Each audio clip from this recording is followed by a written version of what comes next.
मतलब क्या है, ये फायर हाउस को बोलते हैं, यहाँ पे एक आग जला करती है अंदर वाला। और ये जो पारसीज है उनका एक रिलीजियस प्लेस है। तो हम अभी इसकी क्यों बात कर रहे हैं, क्योंकि सुप्रीम कोर्ट में एक केस पेंडिंग है या चल रहा है इस रिस्पेक्ट में। क्या इनका रूल है कि अगर किसी नॉन पारसी ने, मतलब कि अगर एक पारसी वुमेन ने किसी नॉन पारसी मैन के साथ शादी कर ली तो उसको इस 11 में नहीं जाने देते। हाँ, एक इसी तरह का केस है ये हो गया। और कभी कभी कुछ मुस्लिम्स होते हैं,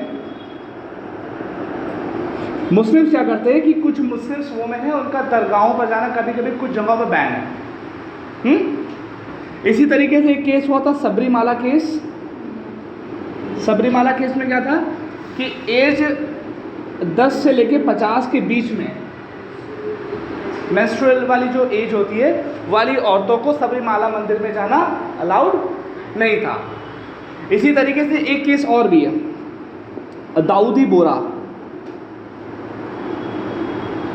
दाऊदी बोरा क्या है, ये फीमेल जेनिटल को उसका फीमेल जेनिटल वाला कॉन्सेप्ट उसमें होता है। ये कुछ केसेस हैं जो कि सुप्रीम कोर्ट के सामने पेंडिंग है। इसमें क्या बोला जा रहा है कि ये जो रिलीजन बिलीफ होते लोगों के धार्मिक विश्वास जो हैं उनकी वजह से इन लोगों के अधिकार मर। अब यहाँ पे अगर एक पारसी वुमेन ने किसी नॉन पारसी से शादी कर ली तो क्या आप उसको इसमें नहीं जाने दोगे? तब यहाँ पर बात आती है। इसी तरीके से क्या अगर एक मुस्लिम वुमेन है, क्या वो दरगाहों पे नहीं जा सकती? सबरीमाला में इस एज ग्रुप की वुमेन क्या मंदिर में नहीं जा सकती? और इसी तरह की चीज़ें। तो वुमेन्स ने बोला कि संविधान के आर्टिकल 25 से लेके 28 तक हमको कुछ रिलीजियस राइट्स हमको मिले हैं, जिसमें आर्टिकल 25 जो है, आर्टिकल 25 में आपकी 4 चीज़ें, CPQ याद रखना। आर्टिकल 25 में 4 इंपॉर्टेंट चीज़ों के बारे में डिस्कशन किया गया है। C का मतलब होता है कंसाइज जो भी बोल लो। P का मतलब होता है एक, PQ का मतलब 3 P है इसमें। पहले का मतलब होता है प्रोफेस, दूसरा प्रैक्टिस एंड तीसरा होता है प्रोपेगेट। मतलब अभी बात बताएंगे। इन्हीं ने बोला, ये जो वुमेन्स हैं इन्हीं ने बोला कि ये सब जो हर्डल्स हैं इसकी वजह से हमारे आर्टिकल 25 के क्लॉज 1 का हनन हो रहा है, मतलब इस वाले का हनन हो रहा है। ये सब केस अभी वहाँ पर पेंडिंग है। इसी तरीके से सबरीमाला वाले पे वर्डिक्ट आ गया है, लेकिन उस पर रिव्यू पिटीशन, क्यूरेटिव पिटीशन की बात चल रही है। और उसके बाद ये केस बोला जा रहा है कि 5 जजेस की बेंच थी, अब इसको 7 जजेस की बेंच से देखा जाने के बारे में बात हो रही है, क्योंकि भी पूरी तरीके से सॉल्व नहीं हुआ है केस। तो इन्हीं ने बोला, ये जो वुमेन्स इन्हीं ने बोला कि हमारे आर्टिकल 25 से क्लॉज 1 मतलब कि राइट टू कंसाइज का वायलेशन हो रहा है। ये उन्होंने केस बोला, ये केस स्टडी थी।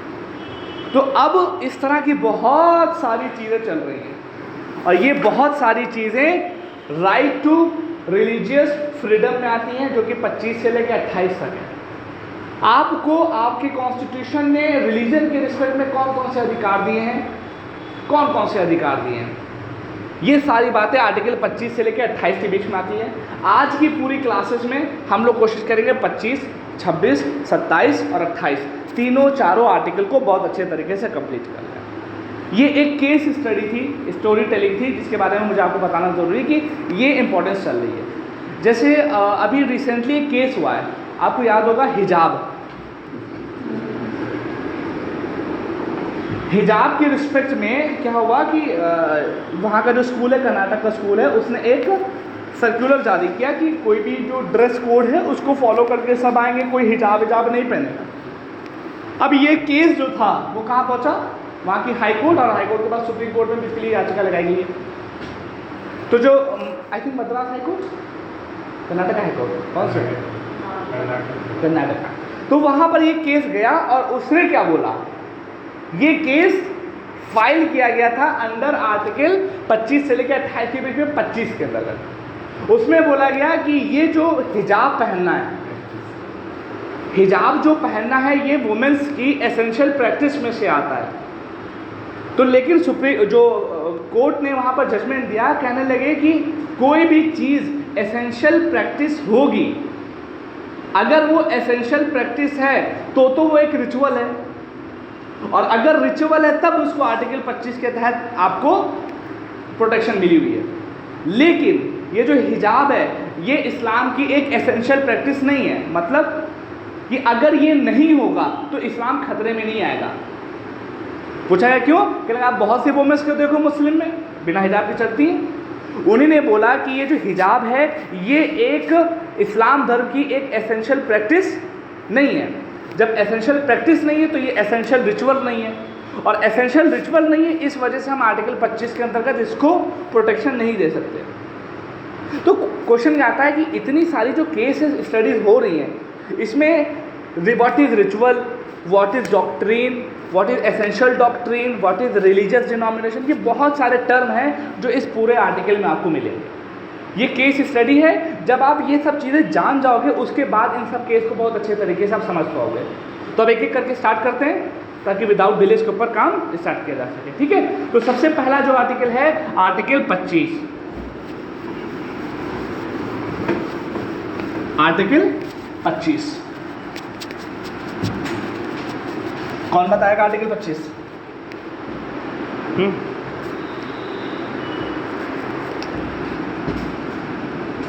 आर्टिकल 25 कौन बोलेगा भैया? बिलाल कोई भी बताओ, कोई बताओ, मैं चाह रहा बताओ।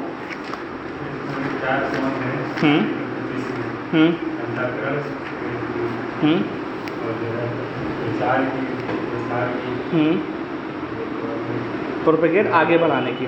ठीक है, देखो मैं आर्टिकल 25 का सब्जेक्ट मैटर पहले बोलूँगा, एज में सब लोग लिख लो, जो मैं बोल रहा हूँ उसको लिख लो, जल्दी से लिखो। आर्टिकल 25 क्या कहता है? It says that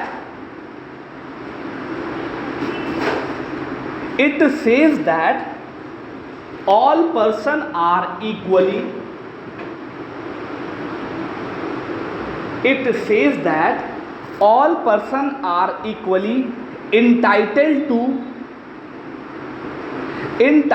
to freedom of conscience, freedom of conscience। दूसरा, right to freely profess, right to freely profess, practice and propagate religion, propagate religion। ठीक है, अब देखो क्या बोला। आर्टिकल 25 का जो सब्जेक्ट मैटर है वो सिंपल सा क्या लिखा हुआ है कि it says that all the person, मतलब कि जितने भी लोग हैं। अब यहाँ पे पर्सन का मतलब क्या है? सिटीजन भी, फॉरेनर है कि नहीं? फॉरेनर भी इसके अंदर इंक्लूडेड है कि नहीं है? सिंपल सा यार, 15, 16, 19, 29, 30 सिर्फ ये इंडियंस को खाली अवेलेबल, बाकी सारे फॉरेनर्स को भी अवेलेबल है। तो ये इंडियंस को भी है और प्लस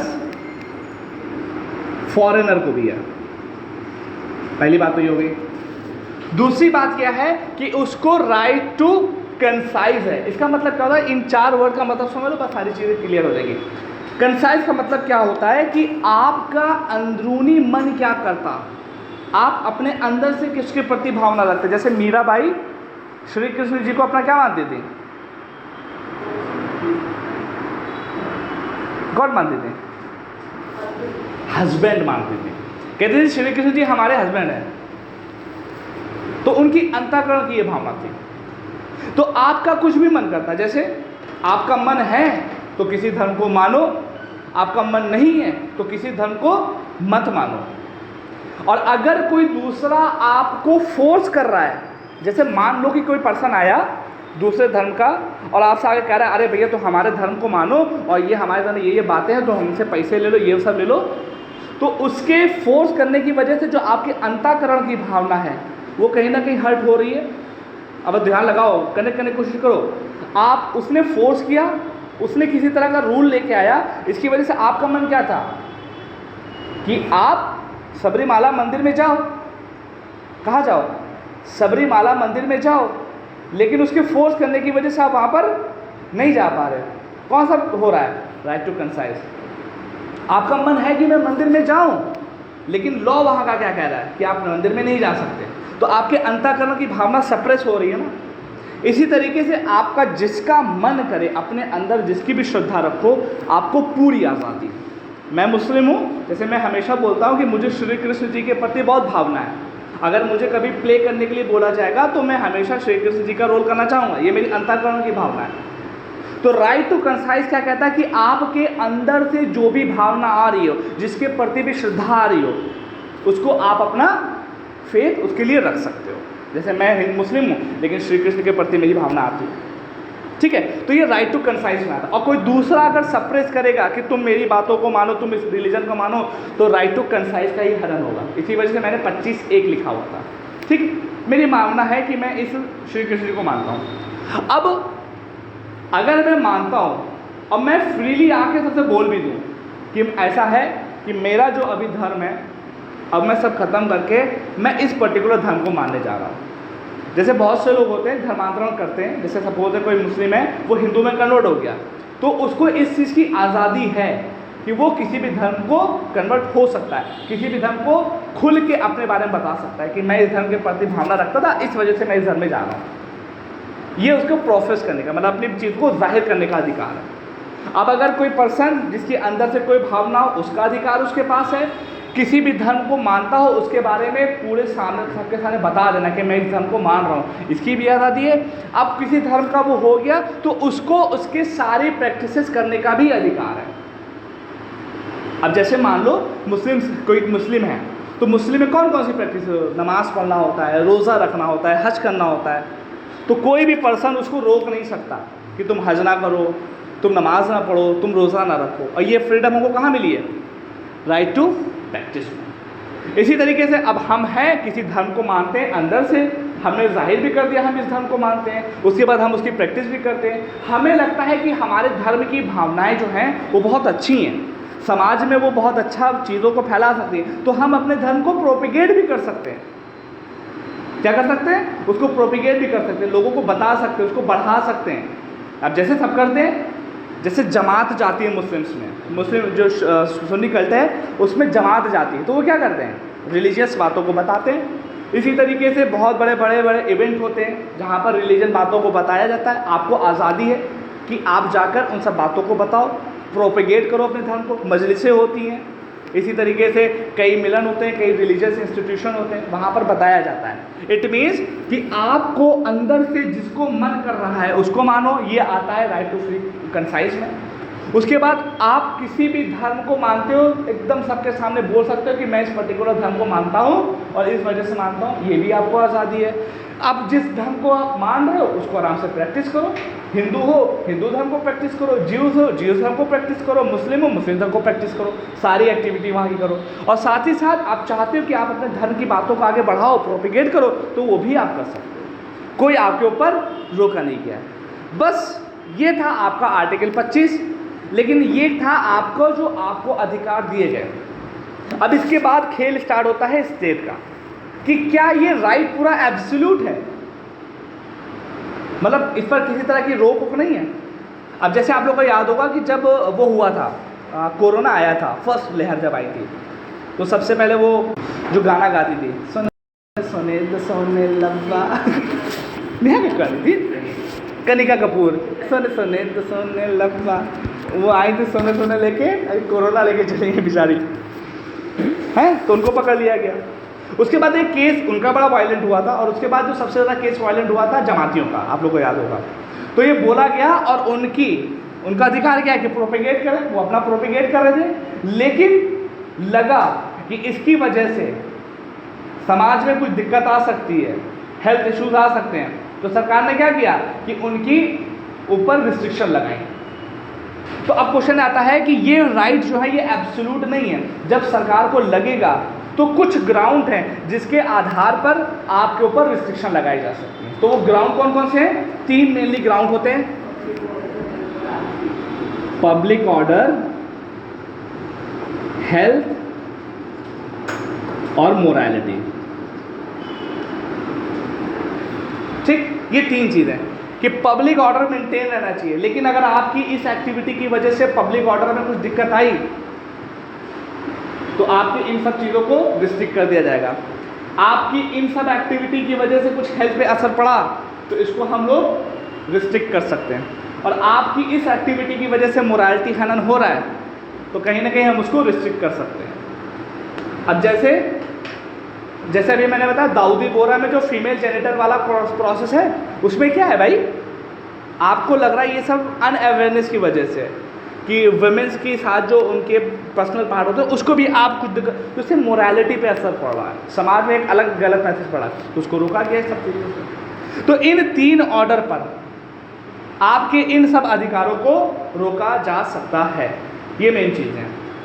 अब आर्टिकल 25 में ये 4 बातें बताई गई और 3 एक्सेप्शन के ऊपर आपको रोका जा सकता है, ये 3 मेन मुद्दे हैं। अब इसके ऊपर बहुत सारी चीज़ें आई, कई केसेस इसके ऊपर आए, तो उन केसेस को मद्देनज़र रखते हुए कुछ और भी एक्सेप्शनल बातें, एक्सेप्शनली कुछ एक्स्ट्रा बातें हैं, कुछ एक्स्ट्रा पॉइंट हैं जो आप लोगों को आर्टिकल 25 के रिस्पेक्ट में ध्यान में रखने हैं। जैसे इसकी सबसे पहला पॉइंट है कि अगर सरकार को लगता है कि एक ही धर्म का कोई पर्सन है, जैसे कोई एक धर्म है और वहाँ पर उसका कोई मंदिर है और उस मंदिर में सपोज दैट किसी ऐसे पर्सन को जाने से रोका जा रहा है जो है तो सेम धर्म का लेकिन कास्ट उसकी कम है, तो सरकार के पास ये पावर है कि उस पूरे रिलीजियस डिनोमिनेशन को, जो पूरा रिलीजियस मंदिर है उसको उस लोअर कास्ट के लिए भी वो ओपन कर सकती है। जैसे कोई मंदिर है, बोल देते कि इसमें हायर कास्ट वाले जाएंगे, लोअर कास्ट वाले नहीं जाएंगे, और सरकार को लगा कि ये गलत हो रहा है तो आर्टिकल 25 का हनन हो रहा है, तो वो क्या करेगी कि वो जो मंदिर है वो सबके लिए ओपन कर देगी। ये कुछ पावर है। इसी तरीके से एक केस और भी आया कृपान का। कृपान मतलब जानते हैं?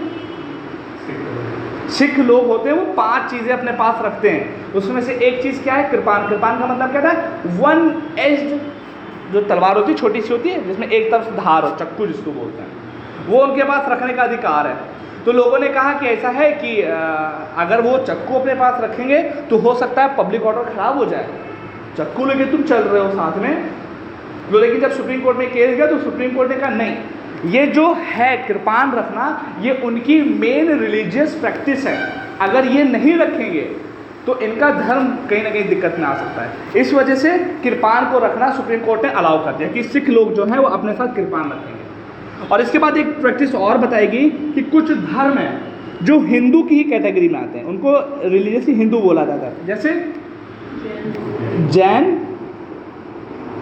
बुद्ध और सिख, इन तीनों को ही हिंदू बोला जाता है, बस समझो उसके सेक्ट हैं। ये सुप्रीम कोर्ट ने ही एक ऑर्डर दिया है। इंपॉर्टेंट क्वेश्चन है कि क्या हम किसी दूसरे का धर्मांतरण करवा सकते हैं?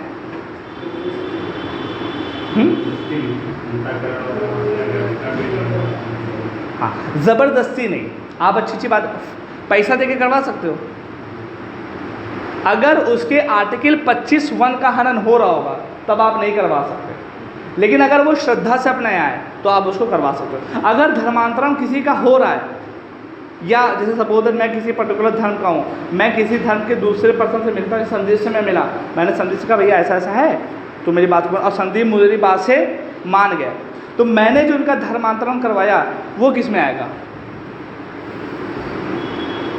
जैसे कोई पर्सन मेरी बातों को मानकर मेरे धर्म में आया जा रहा है तो ये किस आधार पर, किस में माना जाएगा? कंसाइज मैंने किया, प्रोपेगेट में आ जाएगा। मैंने प्रोपेगेट की ना अपनी बातों को, मेरी बातों को सुन के, फिर उसके बाद जब ये आए नहीं, ये कंसाइज में आ जाएंगे। हमने प्रोपेगेट किया लेकिन आपको लगा हाँ ये सारे सब सही बोल रहे हैं, तो आपको अंदर से भावना है ना, तो आप राइट टू कंसाइज के तहत हमारे धर्म आ गए। तो पॉइंट बस ये है। अब एक लास्ट क्वेश्चन का जवाब दो, इसमें ध्यान से देखना, और ये क्वेश्चन आपको बताना है आर्टिकल 25 और 26 दोनों के रिस्पेक्ट में। लिखा हुआ है कि ये जो 4 तरह के अधिकार हैं ये आपको मिले हैं, लेकिन ये एब्सोल्यूट नहीं है। लेकिन 3 ऑर्डर पर आपसे ये छीने जा सकते हैं। क्या इसके अलावा भी कोई एक है प्रोसेस जिसके तहत इसको छीना जा सकता है? क्या कोई और भी इशू है जिसके तहत इसको छीना जा सकता है?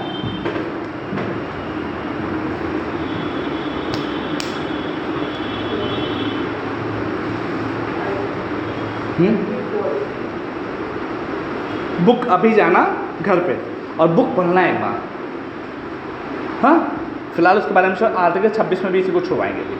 ठीक है, तो आई थिंक यहाँ तक चीज़ें क्लियर है। एक बार मैं समराइज कर दूँ। आर्टिकल 25 में बोला गया है कि हर एक पर्सन को अंतःकरण की स्वतंत्रता है, मतलब जिसका मन आए उस धर्म को माने, जिसका मन आए उस रिचुअल को माने। उस धर्म को मान रहा है तो उसको आगे प्रोफेस भी कर सकता है, उसकी प्रैक्टिस भी कर सकता है और उस धर्म को बढ़ाने के लिए प्रचार प्रसार भी कर सकता है। लेकिन उसका ये जो प्रचार प्रसार है, ये सब चीज़ें हैं, ये फोर्सफुली नहीं होना चाहिए कि हम प्रचार कर रहे हैं फोर्स से मन हमारे धर्म को, ऐसा नहीं होना चाहिए। लेकिन हाँ, ऐसा नहीं होना चाहिए। अगर आपके प्रचार प्रसार करने से या आपके किन्हीं चीज़ों की वजह से पब्लिक ऑर्डर में दिक्कत आ रही है, हेल्थ में दिक्कत आ रही है और मोरालिटी में दिक्कत आ रही है, तो सरकार उसको सप्रेस कर सकती है और सप्रेस कर सकती है और उसको आपको रोका जा सकता है। अब एक तो चीज़ और भी ध्यान रखना, ये जितनी भी बातें हो रही हैं ये एक इंडिविजुअल के राइट्स हैं, बहुत ध्यान से देखना। इंडिविजुअल का मतलब व्यक्तिक है, यहाँ पर अभी समूह की बात नहीं हो रही है। आर्टिकल 25 इंडिविजुअल्स के राइट्स के बारे में बात करता है। और ध्यान रखना, ये सिर्फ रिलीजन नहीं, ये रिलीजन के साथ साथ रिलीजन के रिचुअल्स के बारे में भी बात करता है। रिलीजन तो है ही है, प्लस रिचुअल्स के बारे में भी बात करता है। रिचुअल्स क्या होते हैं? उसकी एसेंशियल प्रैक्टिस। जैसे मैंने क्या बोला कि क्या हिजाब पहनना एसेंशियल प्रैक्टिस है? नो, एज पर दी कर्नाटका हाई कोर्ट, उसने क्या बोला कि हिजाब पहनना एसेंशियल प्रैक्टिस नहीं है। तो जितनी भी प्रैक्टिस हैं आप अपने धर्म की वो करिए, हिजाब पहनिए, अजान दीजिए, मंदिर में घंटे बजाइए, जो करना हो आप करिए। लेकिन अगर इसकी वजह से पब्लिक ऑर्डर, हेल्थ और मोरालिटी पर असर पड़ेगा तो उसको सप्रेस किया जा सकता है। एक एग्जाम्पल क्या है, जैसे अजान होती है, आप दो, कोई दिक्कत नहीं है, लेकिन उस अजान देने की वजह से अगर लगता है कि उस लोकेलिटी में कोई बूढ़े लोग हैं जिनको दिक्कत हो रही है, तो सरकार अगर चाहेगी तो वो उसको सप्रेस कर सकती है। ठीक है, इन आधार पर अगर होगा तो उसको सप्रेस किया जा सकता है। आपको पूरी आज़ादी अपने रिचुअल्स करो, लेकिन सरकार को लगता है तो कर सकती है। कभी कभी सरकार इसमें डेरोगेटरी भी हो जाती है। तो ये कुछ बेसिक सी चीज़ है। आई होप कि इसमें कोई दिक्कत नहीं होगी।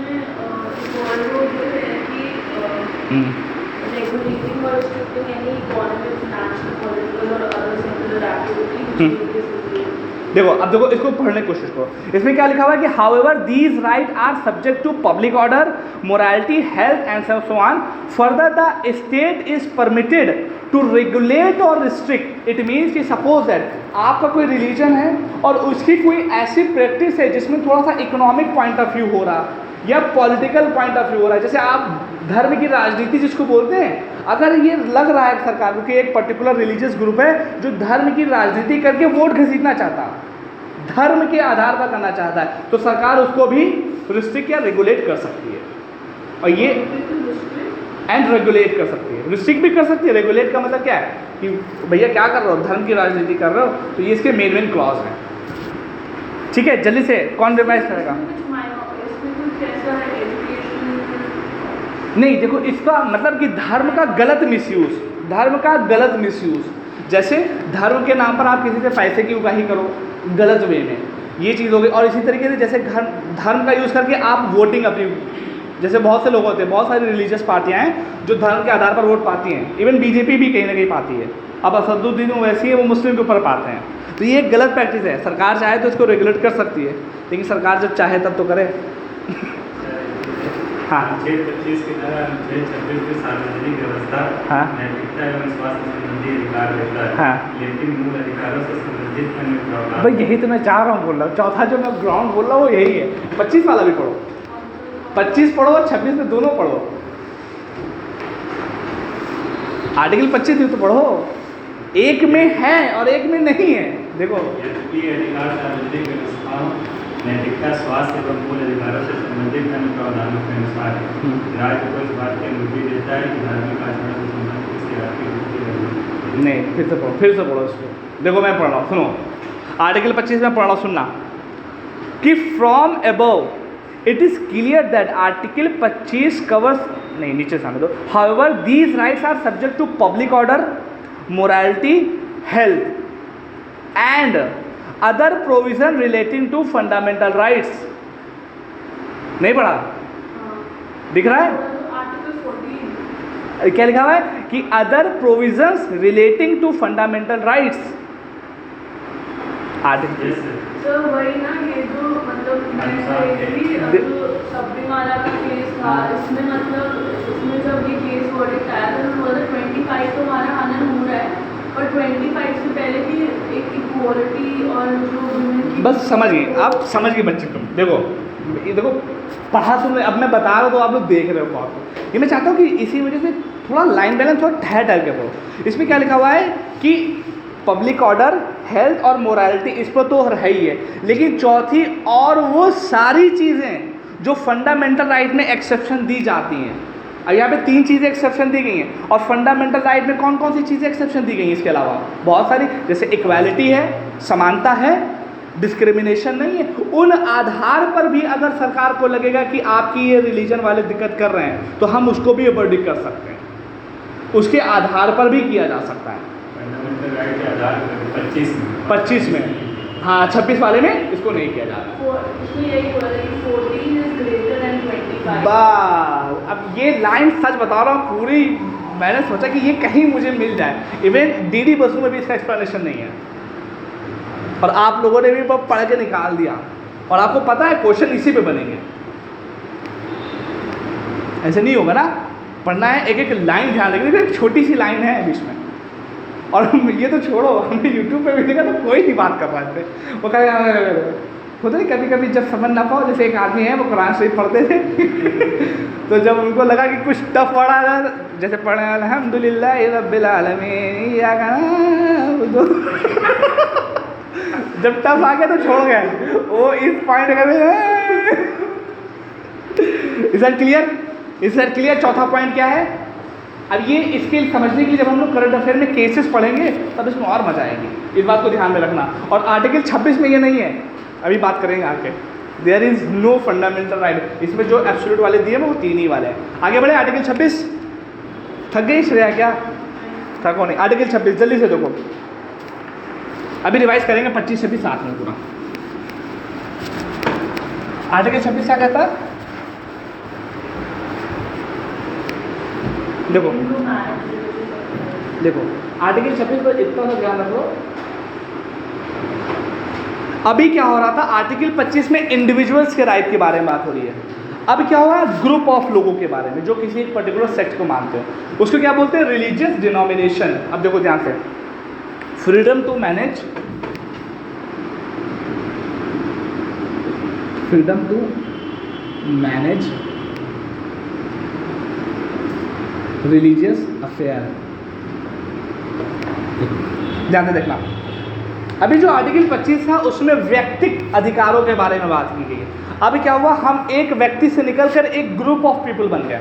ग्रुप ऑफ पीपल बन गए, इसका मतलब क्या है कि हम किसी एक पर्टिकुलर धर्म के छोटे से सेक्ट को मान रहे हैं। जैसे मुस्लिम एक रिलीजन है, मुस्लिम में शिया हैं, सुन्नी हैं, बरेलवी हैं, देवबंदी हैं, अहमदी हैं, बहुत सारे हैं। इसी तरीके से हिंदू में भी कई सेक्ट बचे हुए हैं, ब्राह्मण हैं, पंडित हैं, बहुत सारे हैं। उसी तरीके से ज्यूज़ में भी कई हैं, ईसाइयों में भी बहुत सारे हैं, है ना, बुद्धिज्म में भी हैं, जैनिज्म में भी हैं। तो कहने का मतलब क्या है कि अगर जो आर्टिकल 25 है वो किसी एक व्यक्ति के लिए था, यहाँ पर ग्रुप ऑफ पीपल के पास कौन से अधिकार हैं? क्या है? ग्रुप ऑफ पीपल के पास कौन कौन से अधिकार है। जैसे बहुत ध्यान से देखना इसको, जैसे मुस्लिम है, अब मुस्लिम में सुन्नी कल्ट है, शिया कल्ट है, ठीक। अब इस सुन्नी कल्ट के पास अपने कौन कौन से अधिकार हैं, शिया कल्ट के पास अपने कौन कौन से अधिकार हैं। तो इस पूरे सेगमेंट के पास कौन कौन से अधिकार हैं, इसके बारे में आर्टिकल 26 बारे में बात कर रहा है। इसी तरीके से हिंदू में बहुत सारे धर्म में ब्राह्मण होते हैं, कई अलग अलग तरह के होते हैं। उसी तरीके जितने भी रिलीजन हैं उसमें जो छोटे छोटे से ग्रुप बने हुए हैं, जैसे यहाँ पे सुन्नी शिया बने हुए हैं, इनके अपने कौन कौन से अधिकार हैं उसके बारे में आर्टिकल 26 में बात की गई। अब इसमें 4 तरह के मेन अधिकार हैं। सबसे पहला अधिकार क्या है? सबसे पहला बोलता है कि इनको, ये जो अपने अपने सेक्ट हैं, इनको अपने रिलीजियस इंस्टीट्यूशन और इन सब चीज़ों को बनाने की आज़ादी है। क्या लिया हुआ है, मैं पढ़ रहा हूँ कि right to establish and maintain institutions for religious and charitable purpose. मतलब कि ये कल्ट अगर चाहें तो रिलीजियस एंड चैरिटेबल पर्पस पर, चैरिटेबल पर्पस पर इंस्टीट्यूशन को स्टैब्लिश कर सकते हैं। जैसे अब देखो सबसे बेस्ट एग्जाम्पल आता है मदरसा। मदरसा बनता है, ये किस तरह का इंस्टीट्यूशन है? रिलीजियस इंस्टीट्यूशन है। अधिकार है लोगों को, और किसके तहत मिला हुआ है? आर्टिकल 26 के तहत रिलीजियस इंस्टीट्यूशन है। इसी तरीके से चैरिटेबल ट्रस्ट होते हैं बहुत सारे हैं, जैसे आपने वो सुना होगा, जैसे आपने विवेकानंद हॉस्पिटल देखा है यहाँ पर, तो विवेकानंद हॉस्पिटल रामकृष्ण परमहंस मंडली के ऊपर एक ट्रस्ट बना हुआ है, उसके तहत चलाया जाता है। तो चैरिटेबल ट्रस्ट भी है, लोगों की बहुत मदद करते हैं।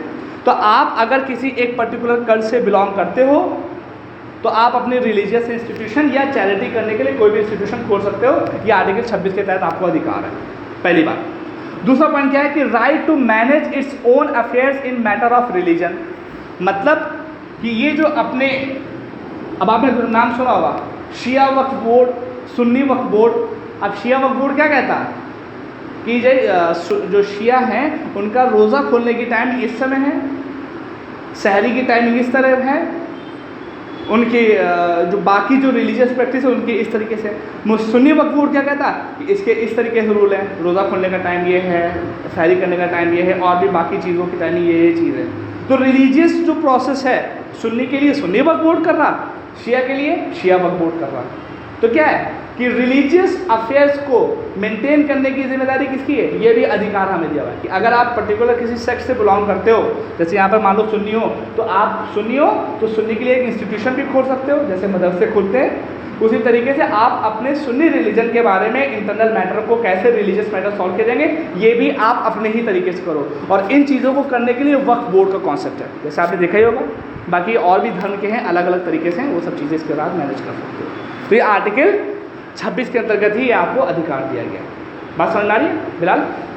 क्लियर है? बहुत ईजी सा प्रोसेस है। उसके बाद तीसरा अधिकार क्या दिया है कि right to own and acquire movable and immovable property. इसका मतलब कि अगर ये जो सेक्ट है इनके पास मूवेबल, इमूवेबल, मूवेबल का मतलब क्या? जो चल फिर सकता हो। इसी तरीके से इमूवेबल, ऐसी प्रॉपर्टी जो चल फिर नहीं सकती, जैसे ज़मीन जायदाद। तो अगर कोई सेक्ट है तो वो चाहे तो अपना कोई भी इंस्टीट्यूशन खरीद सकता है। जैसे हज कमेटी है, हज हाउस है, जानते हो? हज हाउस में क्या होता? वहाँ पे जो लोग इंडिया से, खासकर लखनऊ से सऊदी अरेबिया जाते हैं हज करने के लिए, तो हज करने से पहले उनका जो मैनेजमेंट होता है वो सारे लोग कहाँ पे आते हैं? हज हाउस में आते हैं, 3-4 दिन पहले यहाँ पे रहते हैं। तो ये क्या है? ये प्रॉपर्टी तो है, किस तरह की प्रॉपर्टी है? इमूवेबल। अब प्रॉपर्टी चल थोड़ी ना रही है, इमूवेबल प्रॉपर्टी है। तो अब जैसे पूरे लखनऊ से या पूरे रीजन से, जहाँ से लखनऊ से फ्लाइट जाती है, तो यहाँ पर एक प्रॉपर्टी खरीदी गई और उस प्रॉपर्टी को क्या किया गया? हज वाले लोगों के लिए समर्पित किया गया। तो मूवेबल, इमूवेबल प्रॉपर्टी है, इसको एक्वायर करने का, उसको मेंटेन करने का अधिकार है। आर्टिकल 26 के तहत ही हम उस अधिकार के तहत उसको खरीद पाएंगे या उसको मैनेज कर पाएंगे। तो ये भी आपको अधिकार इसमें दिया गया है। और चौथा क्या है? Right to administer such property in according with law. कि ये जो प्रॉपर्टी आपको मिली है इसको लॉ के अकॉर्डिंग ही आप सही करेंगे।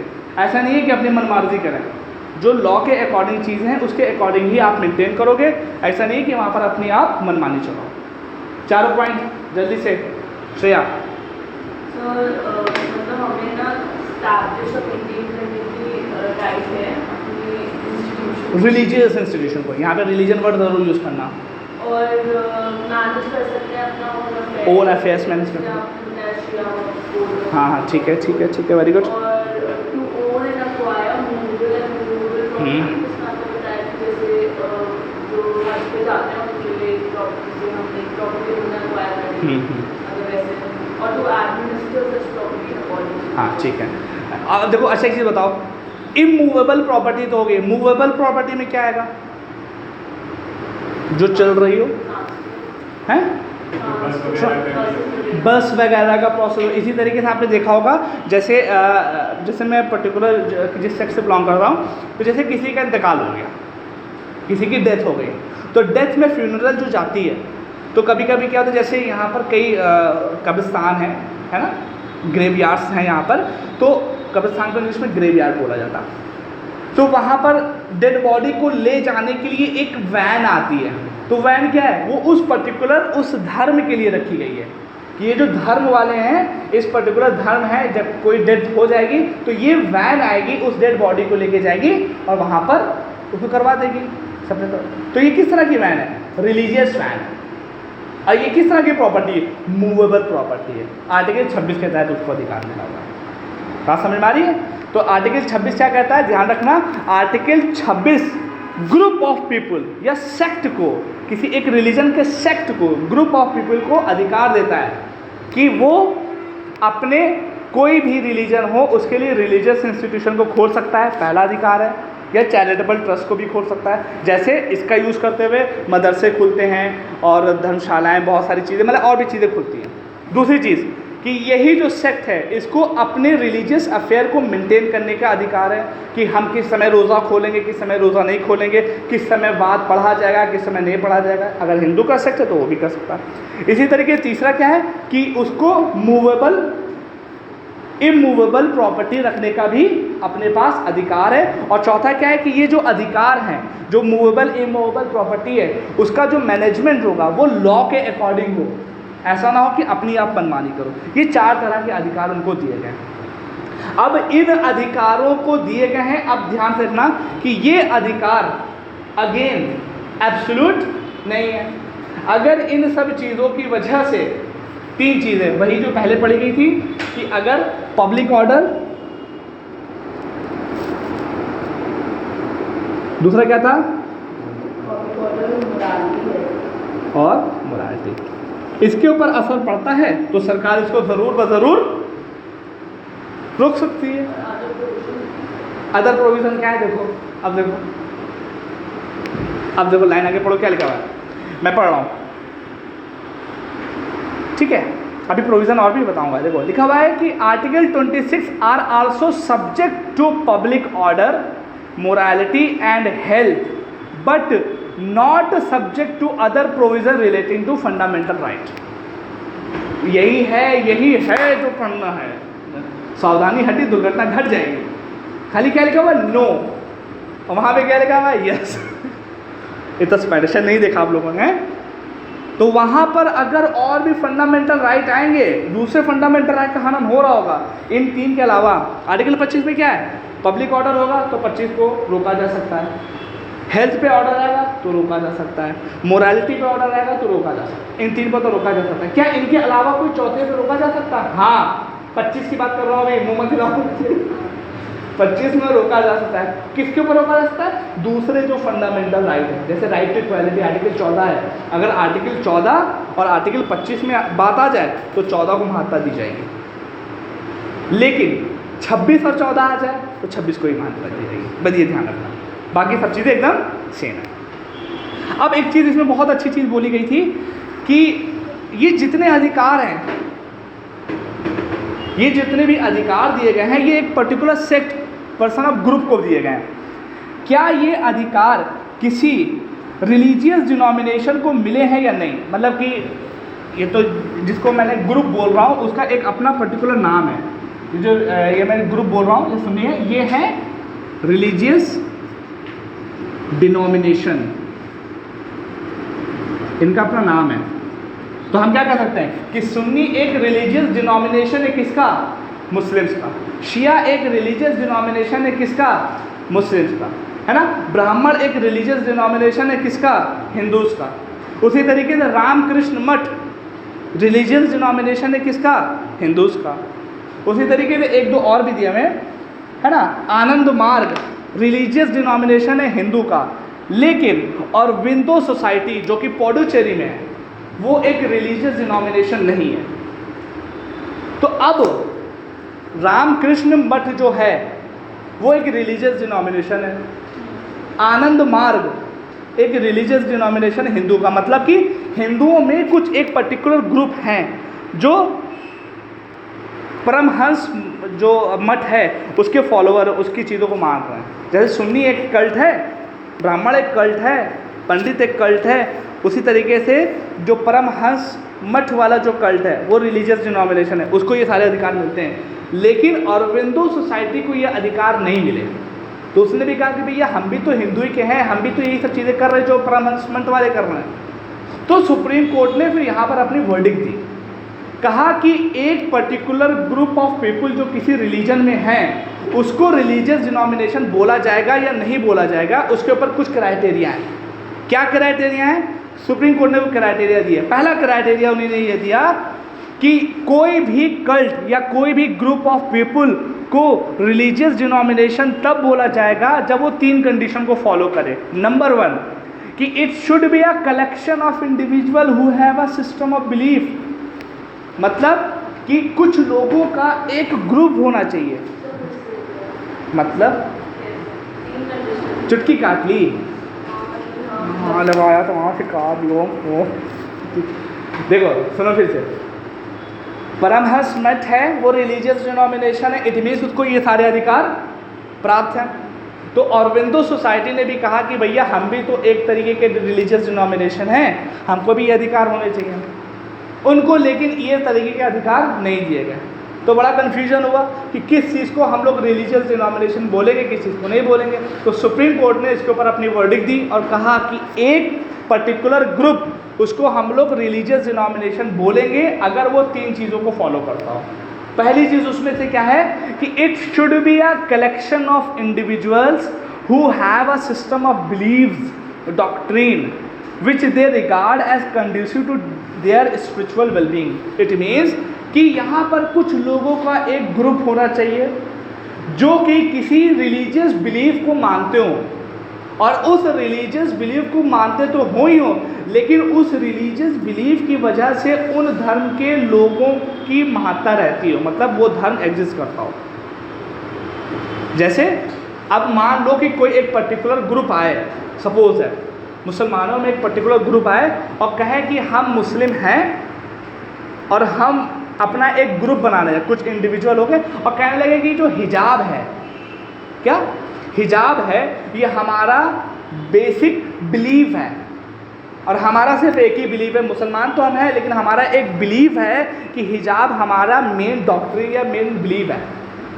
तो क्या इस आधार पर उसको हम लोग रिलीजियस डिनोमिनेशन मान लेंगे? बोला गया नहीं। क्यों? क्योंकि आगे क्या लाइन में लिखा हुआ है कि उसकी वजह से, उस पर्टिकुलर बिलीफ की वजह से वो जो आपका ग्रुप बना हुआ है उसकी अपनी महत्ता बाकी रहनी चाहिए। इट मीन्स कि वो चीज़ उस पर्टिकुलर रिलीजन की एसेंशियल प्रैक्टिस होनी चाहिए। जैसे नहीं सुन रहा है, देखो फिर से मैं बोल रहा हूँ, इसको एक बार बहुत ध्यान से सुनो। देखो मैं फिर से एक बार बोल रहा हूँ, सुनो। It should be a collection of individual, मतलब कुछ लोगों का ग्रुप होना चाहिए, who have a system of beliefs, उनके पास कुछ सिस्टम ऑफ बिलीव्स होने चाहिए। और ये बिलीव्स का मतलब क्या है? हर रिलीजन के अपने कुछ बिलीव्स होते हैं। जैसे मुस्लिम्स के क्या बिलीव हैं कि नमाज़ पढ़ना है, हज करना है, रोज़ा रखना है, ये सब बिलीव्स हैं, होने चाहिए। Which they regard as conducive to their spiritual wellbeing, मतलब कि उनकी आध्यात्मिकता की वेलबींग के लिए ये बहुत बहुत बहुत बहुत ज़्यादा ज़रूरी है। अगर ये नहीं होंगे तो उनकी आध्यात्मिक वेलबींग नहीं हो पाएगी। अगर ये चीज़ नहीं हो रही है तो किसी भी रिलीजियस पर्टिकुलर ग्रुप को हम लोग रिलीजियस डिनोमिनेशन नहीं बोलेंगे।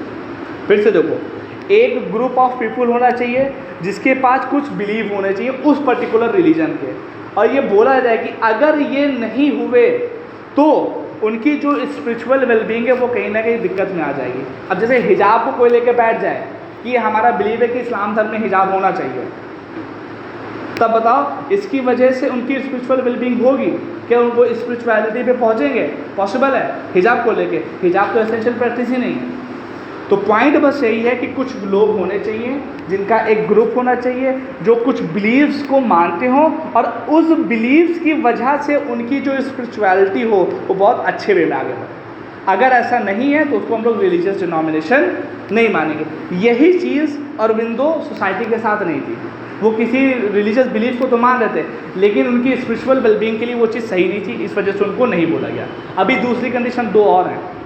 कुल मिला के उनकी बिलीफ का जैसे रिलीजन हाँ। है उससे हट के कुछ आगे होना चाहिए, वरना क्या फायदा सर ये तो होता बहुत सब्जेक्टिव वर्ड है ना। एकदम है, एकदम है। और अगेन सुनो, और अगेन सब्जेक्टिव तो छोड़ो, ये भी जुडिशरी पे ही आएगा। जैसे अरविंदो सोसाइटी जब उनको लगा हुआ कि हमको ये अधिकार नहीं मिले तो कहाँ जाएंगे वो? कोर्ट जाएंगे। तो कोर्ट डिसाइड करेगी। अब जैसे हिजाब है, हिजाब को किसने डिसाइड किया कि एसेंशियल प्रैक्टिस है या नहीं है? कोर्ट ने डिसाइड किया। तो कोर्ट डिसाइड करेगी कि कोई चीज़ आपके लिए इम्पॉर्टेंट है या नहीं है। बात समझने की कोशिश करना। लेकिन जो उसने क्राइटेरिया दिया है, क्या क्राइटेरिया दिया कि कुछ लोगों का एक ग्रुप होना चाहिए, कुछ लोगों का एक ग्रुप होना चाहिए और वो ग्रुप किसी बिलीव को मानता हो और वो बिलीव इतना इम्पॉर्टेंट होना चाहिए कि उनकी स्पिरिचुअलिटी कहीं ना कहीं इससे इन्हांस हो। ये रामकृष्ण मिशन की क्या belief है? अब ये तो उनसे जाके पूछना पड़ेगा। कुछ वही होगी जो सुप्रीम कोर्ट ने कहा एक्सेप्ट किया। Meditation करना वो बुद्धिज्म में भी है। ज़रूरी थोड़ा है, ये तो आपको पता चलता है। मैंने क्या बोला था, जो सुप्रीम कोर्ट के जजमेंट आते हैं वो कभी कभी 1100 1200 1500 पेजेस के आते हैं, तो बहुत सारे पॉइंट होते हैं। वो सुप्रीम कोर्ट किस तरीके से देते हैं। सर मतलब हम कैसे बोल सकते हैं ऐसा? जो स्पिरिचुअल वेल मैं कहना चाहती हूँ, स्पिरिचुअल वेलबींग तो बहुत, अब मेरी कोई मान्यता है, मेरे लिए वो बहुत इंपॉर्टेंट है। जैसे कोई हिजाब पहनता है तो उसके लिए एक तरीके की बहुत इंपॉर्टेंट चीज़ है। तो अपनी इंडिविजुअलिटी को अगर कंसिडर करें तो उसके लिए कुछ पर्टिकुलर चीज़ बहुत इंपॉर्टेंट ठीक है, ठीक है। तो मतलब ये क्या अगर मैं उससे बोला कि याद भी नहीं है वो एक एसेंशियल तो, पर लेकिन उस इंसान के लिए तो मतलब उन ग्रुप ऑफ इंडिविजुअल्स के लिए तो बहुत इम्पोर्टेंट है कि मतलब वो उसे बहुत ही ऑफिशियल कंसिडर करते हैं, तभी वो करते हैं। तो हम ऐसे कैसे डिफाइन कर सकते हैं कि ये स्पिरिचुअल वेलबींग तो किसी के लिए भी सब्जेक्टिव हो सकती है? देखो, अब देखो यही बात है, देखो यही वो समझ नहीं बात। देखो क्रक्स यही है। यहाँ पर हम बात क्या कर रहे हैं आर्टिकल 26 की, और आर्टिकल 26 किसी इंडिविजुअल की बात ही नहीं कर रहा है, कसम।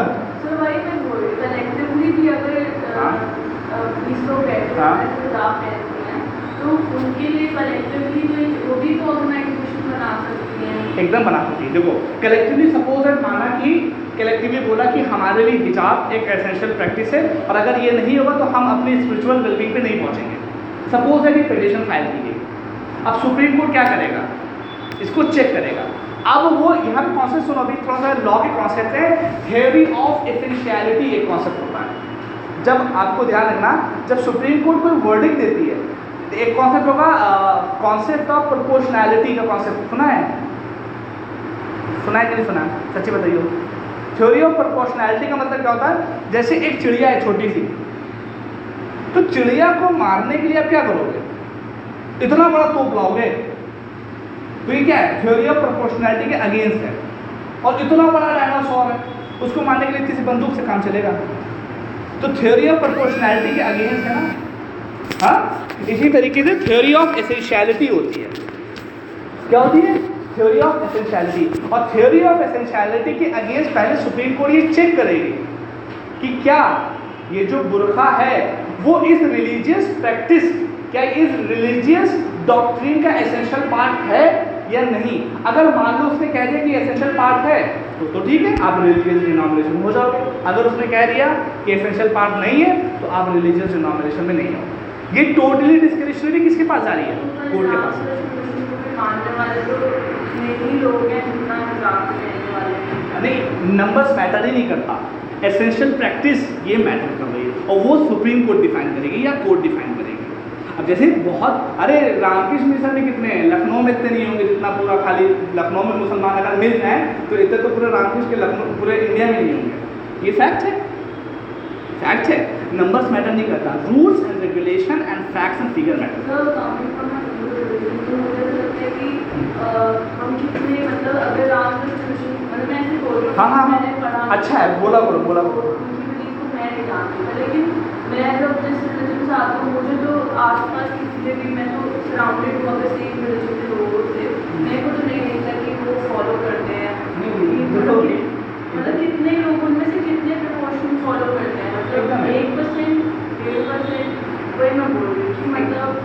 किसी का, वही मैं सोचना चाह रही थी, किसी को एक कंसिडर करना कि वो हमारी स्पिरिचुअल वेलबींग के लिए हम कैसे डिफाइन करते थे, वो तो इंसान के ऊपर उनकी कम्युनिटी या उनकी एक जैसे लाइफ माइंडेडनेस पे डिपेंड करेगा। एकदम सही। देखो एक बात है, जैसे मान के अभी आपने बोला कि कुछ लोगों को लगता है, सपोज कुछ लोगों को लगता है कि हिजाब हमारे लिए सही है। मैं हिजाब के अगेंस्ट नहीं हूँ, टू बी वेरी ऑनेस्ट। मैं एक बात को थोड़ा सा रेक्टिफाई करने के लिए बोल रहा हूँ। सपोज कुछ लोगों को, नंबर्स ऑफ पीपल्स को लगता है कि हिजाब इज एसेंशियल प्रैक्टिस, लेकिन कोर्ट को लगा कि नहीं है। अब यहाँ पे किसकी बात मानी जाएगी, कोर्ट की मानी जाएगी या हम लोगों की बात मानी जाएगी? डेफिनेटली कोर्ट की बात मानी जाएगी, रूल है। लेकिन अब सपोज है आप कहोगे नंबर ऑफ पीपल्स को ये लग रहा है कि होना चाहिए, तो शायद कोर्ट की बात को यहाँ पे नहीं मानना चाहिए। अब सपोज है मान लो नंबर्स ऑफ पीपल के एकदम से लगने लगा कि जो कुछ पर्टिकुलर सेट ऑफ ग्रुप उनको अपने साथ हथियार रखना चाहिए, उनको अपने साथ हथियार रखना चाहिए। अब हथियार रखना चाहिए और उनको ये लगने लगा कि ये ज़रूरी है कि अगर कोई तुम्हें बोले उसको उड़ा भी देना चाहिए। अभी बहुत लोगों को लगने लगा, अभी केस कोर्ट में गया तो किसकी बात मानेंगे? कोर्ट की, आपकी। सिंपल सी। तो कहने का मतलब ये है, यहाँ पर जो पहली कंडीशन सुप्रीम कोर्ट ने क्या दी कि पहले कुछ ग्रुप ऑफ पीपल होने चाहिए। और एक चीज़ और सुनो, देखो मैं यहाँ पे बहुत इसी वजह से बेर में पढ़ रहा हूँ, लिखा हुआ है कि system of beliefs, it is not a single term. लिखा हुआ बिलीव्स, एस है, प्लूरल है, मतलब कोई एक बिलीव नहीं है, सिस्टम ऑफ बिलीव्स है, एक से ज़्यादा है। ध्यान से देखना, कुछ ग्रुप ऑफ पीपल हो, कुछ लोगों का एक ग्रुप होना चाहिए। जैसे मान लो सपोज सब मुस्लिम हो, तो मुस्लिम कम्युनिटी में कुछ ग्रुप है, जैसे मुस्लिम हम भी सुन्नी भी होते हैं, शिया भी होते हैं। तो शिया जो है वो एक ग्रुप ऑफ पीपल है, उनके अपने कुछ बिलीव्स हैं, और अगर वो बिलीव्स उनकी स्पिरिचुअल वेलबींग के लिए ज़रूरी हैं तो वो रिलीजियस डिनोमिनेशन कहलाए जाएंगे। ध्यान रखना, ग्रुप ऑफ पीपल होने चाहिए और उनके कुछ अपने बिलीव्स होने चाहिए, नॉट बिलीव होना, बिलीव्स होने चाहिए। और वो बिलीव इतने इंपॉर्टेंट होने चाहिए कि उनकी स्पिरिचुअल वेलबींग के लिए, मतलब कि उनकी आध्यात्मिकता के लिए ज़रूरी हो। अब ये बिलीव जो है ये रियल में डॉक्ट्रिन है या नहीं है, ये चेक कौन करेगा? कोर्ट चेक करेगी। अगर कोर्ट ने कहा है तो ठीक है, नहीं है तो नहीं ठीक है। सिंपल, इज दैट सिंपल, पहली बात। अब बहुत सारी चीज़ें आएंगी, अच्छी चीज़ है, आप लोग डिबेट करना पड़ेगा, ये क्लास मज़ेदार होती है, जिसमें डिस्कशन होती है, ये ज़रूरी है। और अभी मज़ा आएगा कि केसेस पढ़ो, अरे भैया कौन पढ़ रहे हैं अभी, ठीक है। उसके बाद दूसरी कंडीशन क्या थी कि it should have a common organisation, उनके पास अपनी एक कॉमन ऑर्गेनाइजेशन होनी चाहिए। जैसे रामकृष्ण मठ के पास अपनी कॉमन ऑर्गेनाइजेशन है, शियाओं के पास कौन सी कॉमन ऑर्गेनाइजेशन है? शिया वक्फ बोर्ड अपनी कॉमन ऑर्गेनाइजेशन है, तो है, कोई दिक्कत नहीं। तीसरी कंडीशन क्या बताई? It should B designated by a distinctive name, उनका जो ऑर्गेनाइजेशन हो उनका अपना खुद का एक नाम भी होना चाहिए। जैसे रामकृष्ण मठ, शिया वक्फ बोर्ड या शिया, सुन्नी वक्फ बोर्ड या सुन्नी, ये अलग से उनका नाम है ना। तो अरविंदो सोसाइटी जो थी उसका अपना नाम भी था, अपनी एक ऑर्गेनाइजेशन भी थी, लेकिन उनके पास वो जो बिलीव्स थे वो सुप्रीम कोर्ट को लगा कि नहीं, ये बिलीव्स इस तरह के नहीं हैं जो कि इनके डॉक्ट्रिन पे। ध्यान रखना, दो चीज़ मैं बोल रहा हूँ इतनी बेर बेर से, बिलीव्स और रिचुअल। बिलीव्स और रिचुअल, बिलीव्स वो चीज़ हैं कि जिसको अगर हटा लिया गया तो आपका धर्म गिर जाएगा। जैसे सिखों में 5 चीज़ें उनकी बिलीव थी, 5 चीज़ों में से एक चीज़ भी हट गई उनका धर्म गिर जाएगा, आप धार्मिक नहीं रह जाओगे, सिख नहीं रह जाओगे। रिचुअल में क्या है? आप प्रैक्टिसेस करते हो। जैसे शिया कल्ट में क्या है? जंजीरी मातम करते हैं, ये उनका रिचुअल है, नमाज़ें पढ़ते हैं, दरगाह जाते हैं। हो सकता है किसी दूसरे कल्ट में ऐसा ना हो, तो ये रिचुअल अलग होती है, बिलीफ अलग होती है। बिलीफ का मतलब कि अगर वो नहीं हुए दिक्कत में आते हैं कि हमारी बिलीव है, फैक्ट्स एंड फिगर है, ठीक है। Is that clear? तो ये आर्टिकल 26 है, ये चीज़ें क्लियर हो गई। ध्यान रखना, आर्टिकल 26 में ग्रुप ऑफ पीपल के अधिकार दिए गए, 4 तरह के अधिकार दिए गए, 3 तरह के इसके एक्सेप्शन है। 3 तरह के एक्सेप्शन में मैंने जो चौथा वाला बताया था वो यहाँ पर अप्लीकेबल नहीं होता। और ये जो सारे अधिकार हैं किसी एक रिलीजियस डिनोमिनेशन को भी दिए जा सकते हैं। रिलीजियस डिनोमिनेशन होने की 3 कंडीशन वो आपके सामने एक्सप्लेन की जा चुकी है, ठीक है। आगे बढ़ें, नेक्स्ट है आर्टिकल 27। रहने दें करवाएं हैं, थके तो नहीं है? बाकी कितना कर रहा है, दांत दिखा रहा है। आर्टिकल 27 में ज़्यादा नहीं है, बोल दो, छुट्टी चाहिए तो बोल दो। हाँ है फिलहाल रहने दे करा दे। गुड, ये बना एनर्जी दिखाओ। ऐसे यार करा देते हैं तो। आर्टिकल 27 जल्दी से बोलो क्या है इसके बारे में।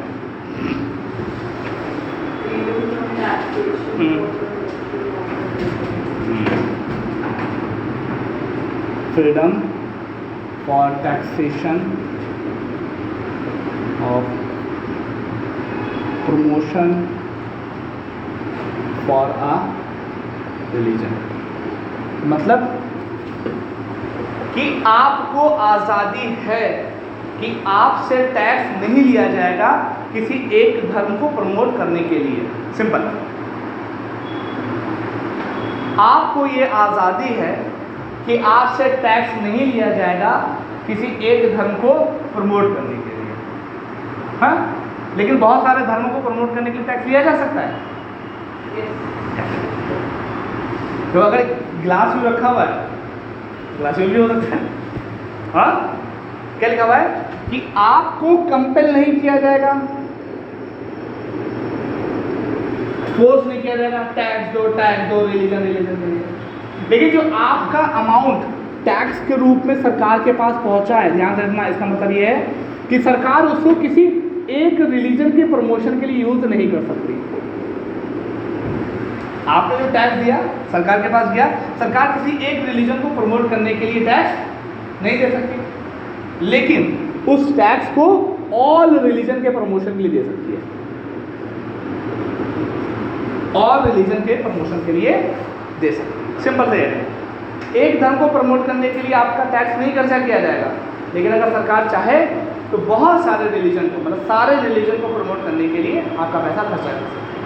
पहली पॉइंट होगी। दूसरी चीज ये है कि आपसे किसी भी तरह का टैक्स नहीं बट फीस ली जा सकती है। जैसे प्रमोशन के लिए या फिर उनकी अपलिफ्टमेंट के लिए। हाँ, प्रमोशन नहीं बोलूँगा, अपलिफ्टमेंट का भावनाओं समझो। अपलिफ्टमेंट के लिए मतलब उनके उत्थान के लिए। अब जैसे सपोज है जियो पारसी एक स्कीम है जियो पारसी स्कीम नहीं पढ़ी? जियो पारसी स्कीम है जिसमें पारसीस के उत्थान के लिए काम किया जा रहा है। अब वो सरकार भी क्या कर रहा है, ठीक है, तो पूरी चीज़ों के लिए कनेक्ट कर सकते हैं। सरकार को जब लगता है किसी एक पर्टिकुलर धर्म को प्रमोट करने, जैसे मान लो सपोज बीजेपी है, बीजेपी के ऊपर ब्लेम लगता है कि ये हिंदूज को बहुत प्रमोट करती है, हिंदुज़म के लिए बात करती है, लेकिन वो चाहे कि आपसे पैसा लेके हिंदू धर्म के ऊपर खर्चा करने लगे, ये पॉसिबल नहीं है। अगर वो पैसा खर्चा करेंगे तो सभी धर्मों के ऊपर इक्वली पैसा खर्चा करना चाहिए। दूसरी चीज़ ध्यान रखना कि अगर आप किसी रिलीजन के मानने वाले हो या किसी भी धर्म के मानने वाले हो, आप किसी भी स्पिरिचुअल प्लेस गए, मंदिर गए, मस्जिद गए, दरगाह गए, अग्यारी गए, कहीं पर भी गए, तो वह आपसे पैसा ले सकते हैं या नहीं? ले सकते हैं, but not in form of tax, it is in form of fees. Tax का मतलब क्या हो गया? टैक्स और फी में क्या डिफरेंस है?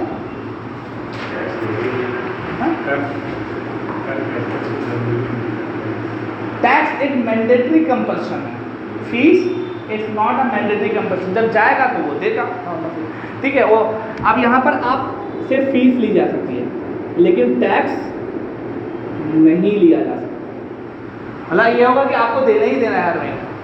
हाँ, फीस आपसे ली जा सकती है। अब जो फीस ली जाएगी, ध्यान रखना, क्यों ली जाती है? ताकि उस पर्टिकुलर जो रिलीजियस प्लेस है उसका एडमिनिस्ट्रेशन अच्छे से हो सके, उसका एक सिस्टम ऑफ ऑर्गेनाइजेशन मेंटेन रहे। बात समझने की कोशिश करना। जैसे वहाँ पर बहुत से लोग काम करते हैं, बहुत सा मैनेजमेंट होता है, सफाई सुथराई के लिए कितने लोग काम करते हैं, तो उनकी पैसा कहाँ से देंगे भाई? तो उन सब चीज़ों को करने के लिए आपके ऊपर एक फ़ीस लगाई जा सकती है। और एक फ़ीस ये लगाने का ये भी तरीका होता है कि ताकि जो गैदरिंग होती है ना वो थोड़ी नॉर्मल हो, बहुत ज़्यादा उसके अंतर्गत चीज़ें ना है। अब होता नहीं, जब फ्री होती है तब भरे हैं। जैसे वहाँ पे देखो बड़े वो घंटा घर के पास, जिसको देखो वहाँ घुसा हुआ है, हजार ऐसे आगे बढ़ो, आगे बढ़ो, घुसे जा रहे हैं, मरे जा रहे हैं उसमें। वीरांगना उदा देवी पार्क है यहाँ पर, यहाँ पहले सबसे मार खड़ा है, सेल्फी ले रहे हैं, मरे जा रहे हैं सेल्फी लेने। अब जहाँ पे 10 रुपये लगा, 10 रुपये खाली लगा, बैठ जाओ रिलैक्स, आराम से मस्त होकर आगे बैठो।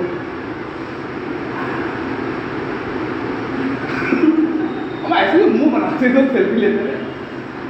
तो क्या हुआ, आपसे फीस ली जा सके ताकि वहाँ का एडमिनिस्ट्रेशन अच्छे तरीके से लगाया जा सके, वहाँ का जो मैनेजमेंट है उसको सैलरी दी जा सके, ये सब चीज़ों के लिए फीस ली जा सकती है। ध्यान रखना, फीस ली जा सकती है। और एक आता है चंदा है, उसको क्या बोलते हैं?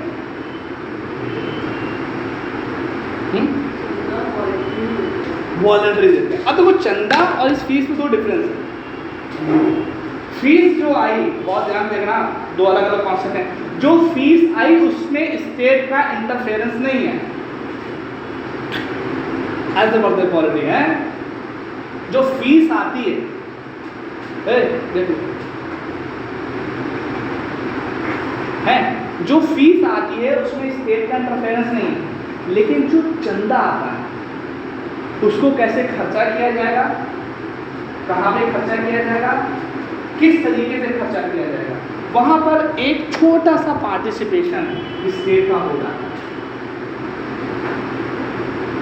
स्टेट का पार्टिसिपेशन हो जाता है। और उस चंदे को अंग्रेजी में एक वर्ड यूज़ करते हैं, मैं बोल रहा हूँ, उसको बोलते हैं रिलीजियस इंडोमेंट्स। ध्यान रखना, क्या बोलते हैं? रिलीजियस इंडोमेंट्स। देखो बहुत ये जरूरी, अगर ये नहीं समझ पाए तो आर्टिकल 28 में दिक्कत आ जाएगी। देखो आर्टिकल 27 जल्दी देखो,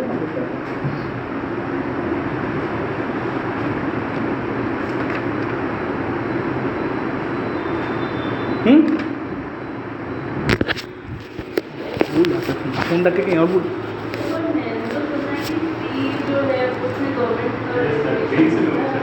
क्योंकि जैसे अगर मंदिर होते बोलो हैं, बोलो अगर हाँ मंदिर होते हैं तो हम जब मंदिर जाते हैं तो वहाँ पे मतलब जैसे टैक्स भी ले रहे हैं, पर लेकिन जैसे एंट्री के लिए फीस होती है तो वो पूरा गवर्नमेंट ही मेंटेन कर रही हो, मतलब वो वहाँ की एडमिनिस्ट्रेशन। अरे सर ऐसा भी होता है कि पंडित तक भी गवर्नमेंट अपॉइंट करती है, वहाँ की फी पहले ही होता है। मतलब अगर जैसे साउथ अगर मंदिर से बड़े बड़े मंदिरों में जाते हो, उड़ीसा के मंदिर में या फिर आप मतलब साउथ में जितने भी है, तो वहाँ पे यही होता है कि मतलब जो वहाँ के पंडित भी है वो भी गवर्नमेंट अपॉइंट करती है, और वो जो फीस है पूरा कलेक्शन होता है। और मतलब ऐसा तक होता है कि जैसे जब आप जा रहे होते हो ना, तो जितना भी जैसे एंट्री चार्जेस वगैरह जो भी है, तो वो पूरा जो अमाउंट होता है वो एक ट्रस्ट के अंदर जो भी बनता है, तो वहाँ पे एक क्लीन वैसे वाइट मिरर लगा होता है, मतलब आप देख सकते हो कि मतलब कितना पेमेंट जा रहा है, पैसे कलेक्ट हो रहे हैं, क्या काउंट हो रहा है, सब कुछ दिखता है। मतलब एकदम देखो। अब देखो कॉन्सेप्ट सुनो, अभी क्या बोला आपने, ट्रस्ट। हाँ, मंदिर जो बड़े बड़े होते हैं, जैसे साउथ इंडिया के बड़े बड़े अमीर हैं, टू बी वेरी ऑनेस्ट, बहुत पैसा उनके पास, करोड़ों रुपया आता है। दो चीज़ हैं, एक है फीस, एक है रिलीजियस इंडोमेंट्स। हाँ, ध्यान रखना, जो अब एक चीज़ और भी है, ये जो फीस है, हो सकता है जैसे अभी आपने देखा हो कभी कभी कुछ पार्किंग होती है तो पार्किंग फीस पड़ती है, पार्किंग टैक्स पड़ता है। अब वो हो सकता है पार्किंग सरकारी पार्किंग हो सकता है प्राइवेटली पार्किंग हो। अब जैसे सहारागंज मॉल है, उसके बाहर जो पार्किंग है किसकी पार्किंग है? पूरे तरीके से सहारागंज मॉल की है? नॉट एट ऑल, नगर निगम का भी उसमें रोल है। तो सहारागंज मॉल और नगर निगम, अब जैसे जो ध्यान रखना, एक है सहारागंज मॉल के अंदर वाली पार्किंग और एक है सहारागंज मॉल के जस्ट बाहर वाली पार्किंग है, दोनों में डिफरेंस है। सहारागंज के बाहर वाली पार्किंग है, वहाँ पर थोड़ा सा इनरोलमेंट है किसका? नगर निगम का, लेकिन अंदर वाली वो पूरी तो सहारागंज बिल्डिंग के अंतर्गत आ रही है, तो उस पर पार्किंग कौन ले रहा है? सहारागंज मॉल की जो अथॉरिटी वो ले रही है। ध्यान दे देना, यहाँ पर क्या है, सरकार का रोल है, वहाँ पर पूरी तरीके प्राइवेट का रोल है। हो सकता है कोई ऐसी जगह हो कि जहाँ पर दोनों लोग मर्ज रूप में ले रहे हो, तो डिपेंड करता है फीस कहाँ पे ली जा रही है, वो चीज़ है। लेकिन जब कभी भी रिलीजियस इंडोमेंट का पैसा आता, उसके अंतर्गत सरकार का स्टेकिंग होगी, सरकार जो उसका एडमिनिस्ट्रेशन होगा उस ट्रस्ट का, उस अच्छा तो सोचो यार, अब ट्रस्ट कैसे बनता है? ट्रस्ट क्या, हमने कहा कि मेरा एक ट्रस्ट बन गया, सोचो भाई, पूरा प्रोसेस होता है, ट्रस्ट बनने का प्रोसेस है, एक रिलीजियस प्रोसेस, रिलीजियस नहीं, एक पूरा प्रोसेस होता है जिसके तहत आपको कुछ पर्सन और ग्रुप ऑफ पर्सन बनाने पड़ते हैं। अब जैसे राम मंदिर का जो ट्रस्ट बना है, उसमें ट्रस्टी 5 लोग आई थिंक हैं, कि जो भी हों हैं, तो अब क्या हुआ, उन्होंने कहा कि हम एक ट्रस्ट बनाने जा रहे हैं, हमारे 5 लोग हैं, हो गया भाई। पूरा एक गवर्नमेंटल प्रोसेस को फॉलो किया जाता है, गवर्नमेंट को फॉलो किया, गवर्नमेंट तो इन्वॉल्वमेंट हो ही गया। अच्छा, गवर्नमेंट का इन्वॉल्वमेंट हो गया, अब इसमें जितना पैसा आएगा कैसे खर्चा किया जाएगा, भले ही ना हो, नाम मात्र का हो, लेकिन स्टेट का इसमें इन्वॉल्वमेंट होता है। क्यों मैं ऐसा बता रहा हूँ, क्योंकि जब अभी आर्टिकल 28 आप पढ़ोगे तो आर्टिकल 28 में एक जगह पे 4 तरह की इंस्टीट्यूशन डिफाइन की गई है ना। पहली ऐसी इंस्टीट्यूशन है जो सरकार से पूरा पैसा पाती हैं, एक ऐसी इंस्टीट्यूशन है जो सरकार के द्वारा, मतलब कि स्टेट उसको एडमिनिस्टर कर रहा है, लेकिन चलाई पूरी तरीके से किसके द्वारा जाती हैं, प्राइवेट के द्वारा, प्राइवेट इंडोमेंट और ट्रस्ट के द्वारा चलाई जाती हैं। एडमिनिस्टर कौन कर रहा है, सरकार कर रही है। ये क्यों आया, ये आया इसी वजह से कि अगर कोई एक ट्रस्ट है जहाँ पर रिलीजियस इंडोमेंट का मतलब पैसा बहुत आ रहा है, उसका पैसा कैसे खर्चा किया जाएगा। और इवन ये भी कंडीशन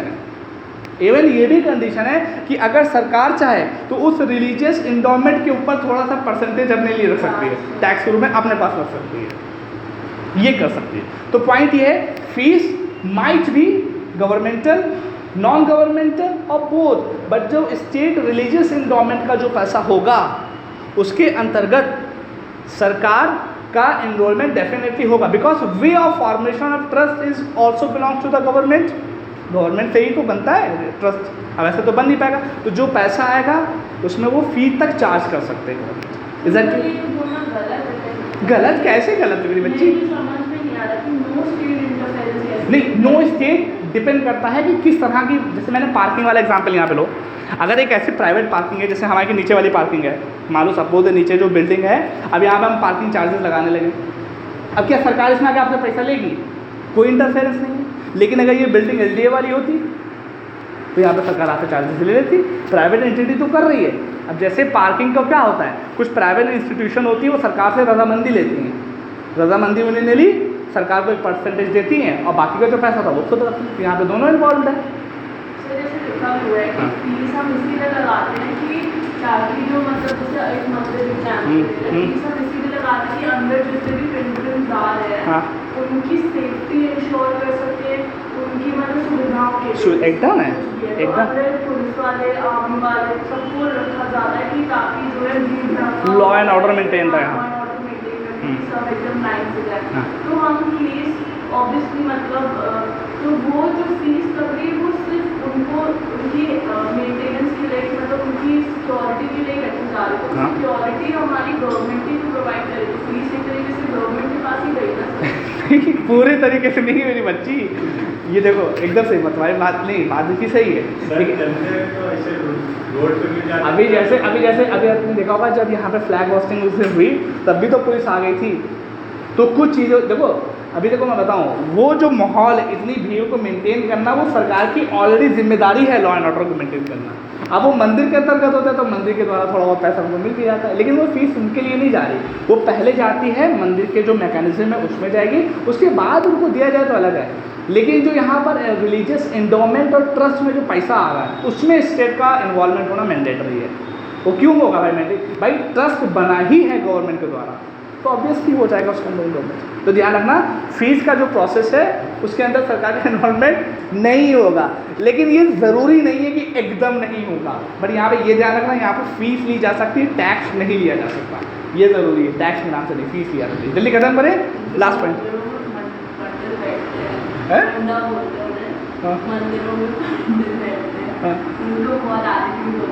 अरे भगवान, मतलब सरकार दे रही होती है, मतलब उनकी ना फिक्स्ड होती है सैलरी नहीं होती है, राजा आदमी हर जगह है। ये दरगाह में चले जाओ, मेन होते हैं। हाँ ठीक है ठीक है ठीक है, लाओ ठीक है रखो, हाँ तुम और असिस्टेंट उनके उससे ज़्यादा भौकाली होते हैं। हाँ थाली लाओ, गरीब तो है ही नहीं इसमें, हैं क्या लेके आ रहे जगह लेकर पान पड़ा। हाँ रुकेश काम कराओ, बहुत भौकाल होता है भाई। बहरहाल आगे बढ़ो, 28वां कर लो नहीं तो रह जाएगा। ठीक है, आर्टिकल 28 भैया एक बार फिर बता दे रहा हूँ, अगर ये पहले नहीं पढ़ोगे तो दाएँ दाएँ हो जाएगी। और ये वही बात है जो अंदर छुपी हुई है, जो आपको शायद नहीं देख पाया। जैसे कि आर्टिकल 25 और 26 वाली वो बात है। आर्टिकल 28 देखो लास्ट और complete. Freedom for attending religious instruction.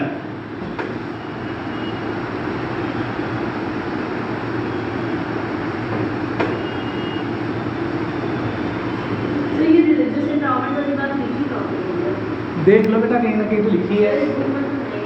है? जब आर्टिकल 28 से स्टार्ट होता है उससे तो थोड़ा ही सा ऊपर लिखा हुआ है, लेकिन इतना एक्सप्लेन करके नहीं लिखा। एक्सप्लेन करने के तो आपने ये बताया ना कि स्टेट का इंटरफेरेंस और नॉन, इसीलिए तो हम यहाँ पे खड़े हुए हैं। Attending religious instruction. अगर हम किस तरीके से शायद हल्का फुल्का सैर जानते हैं कैसे तैयार करते हैं, जब सैर सो जाते हैं तब हम पढ़ रहे होते हैं, कुछ सब कुछ चल रहा होता है, बहुत सारी चीज़ें देखने। Instruction article. अभी शुक्र बनाओ बेयर एक्ट मेरे हाथ में नहीं लगी है। कैसे हैं सर? बस 5 मिनट और। हाँ,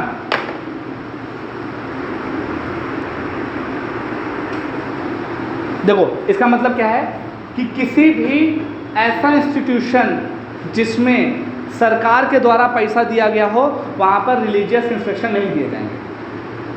जैसे सरकारी स्कूलों में रिलीजियस बातें नहीं की जाएंगी। अकेले अकेले मत जाइएगा, हम भी चलेंगे, अकेले खाने जा रहे हैं। तो कोई भी ऐसा स्कूल या रिलीजियस इंस्टीट्यूशन जहाँ पर सरकार के द्वारा पैसा जाता हो, वहाँ पर रिलीजियस इंस्ट्रक्शन नहीं दिए जाएंगे। वो फुल्ली तरीके से सेकुलर वे पे काम करेगा। अब मैटर ये आता है सरकार के द्वारा पैसा दिया जाए, तो कभी कभी सरकार पूरा पूरा पैसा देती, कभी कभी थोड़ा सा देती, कभी कभी कुछ नहीं देती, और कभी कभी कहती जानते हैं हम तुम्हें। तो ये जो पैसा सरकार के द्वारा दिया जा रहा है उस या नहीं दिया जा रहा है, उसके आधार पर 4 तरह की इंस्टीट्यूशन कैटेगराइज्ड है। नंबर 1 कैसी है कि फुल्ली पैसा पहुंच रहा है, फुल्ली पैसा जा रहा है। दूसरी तरह की क्या है कि वो जो इंस्टीट्यूशन है वो रिलीजियस इंडोमेंट और ट्रस्ट के द्वारा चलाया जा रहा है। देखो,